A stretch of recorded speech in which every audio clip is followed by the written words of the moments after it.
السلام علیکم ورحمۃ اللہ۔ ناظرین اکرام، آپ سب کو عید الاضحیٰ کی خوشیاں بہت بہت مبارک ہو۔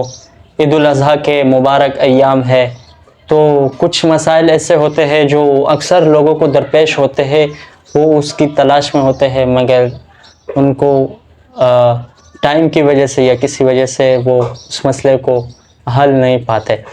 تو آج کا جو مسئلہ ہے چونکہ وہ بہت اہم ہے، جو اکثر لوگوں کو پیش بھی آتا ہے، تو اس حوالے سے آپ کے سامنے بات کرتا ہوں۔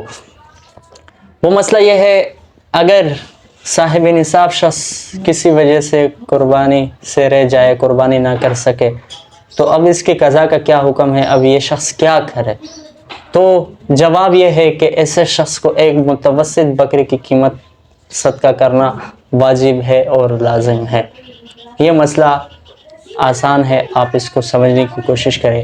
کوشش ہوتا ہے میرا کہ جو اہم مسائل ہے وہ آپ کے سامنے لا سکوں، جو وقت کے حساب سے اہم ہے اور ہمیں درپیش بھی آتا ہے، اور میری ذاتی کوشش ہوتی ہے کہ اچھی کنٹینٹ آپ کے سامنے پیش کروں۔ آپ کو اگر ہماری ویڈیو پسند آئے تو ویڈیو کو لائک کریں، ہمارے چینل کو اپنے ساتھ سبسکرائب کریں تاکہ ہمارا حوصلہ افزائی ہو اور ہم اسی طرح کی اچھی کنٹینٹ آپ کے سامنے لا سکیں۔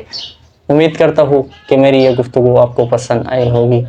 ناظرین اکرام، اپنی صحت کا خیال رکھیے اور مجھ ناچس کو اپنی دعاؤں میں یاد رکھیے۔ اللہ حافظ۔